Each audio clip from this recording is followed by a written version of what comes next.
Doctor గారు నా అంగం స్తంభించినప్పుడు పురుషాంగం పూర్వ చర్మం చాలా టైట్ గా ఉంటుంది, వెనక్కి జరగదు. నాకింకా పెళ్లి కాలేదు. ఆ మధ్య ఒక ఆమెతో సెక్స్ లో పాల్గొంటే చర్మం తెగి బాగా రక్తం కారింది. గాయం మానడానికి 10 రోజులు పట్టింది. ఈ పరిస్థితి ఇలాగే ఉంటే నాకు పెళ్లైన తర్వాత ప్రాబ్లం అవుతుంది కదా, నేనేం చేయాలో చెప్పండి అంటున్నారు. తప్పకుండా శుంఠి చేయించుకోవాలి.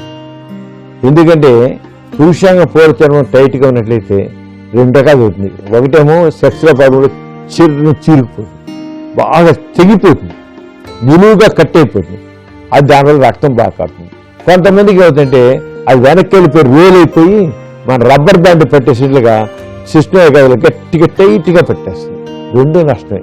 అది ఎవరికైతే పురుషాంగం పూర్వ చర్మం ఈజీగా ఇలాంటి వెళ్ళిపోవాలి, ఈజీగా వెళ్ళకపోతే మాత్రం శుంఠి చేయించుకోవాలి. శుంఠి చేయించుకోకపోతే మాత్రం పెళ్ళాక చాలా ఇబ్బంది పడతారు.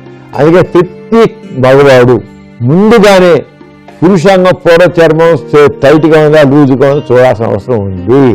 ప్రతివాడు తెలుసుకోవాలి, కానీ చాలా తెలుసుకోరు. మొట్టమొదటి సెక్స్ పర్వాలేదు అది వెళ్ళి పట్టేయడం 4 ఇబ్బంది పడడం లేదు. అంటే పెళ్లితో సంబంధం లేదు, ముందే తెలుసుకోగానే పెళ్లి ఎప్పుడో 4 కావచ్చు 10 కావచ్చు తెలుసుకోగానే టైట్గా ఉంటే మాత్రం శుంఠి చేయించుకుంటే చాలా బాగుంటుంది.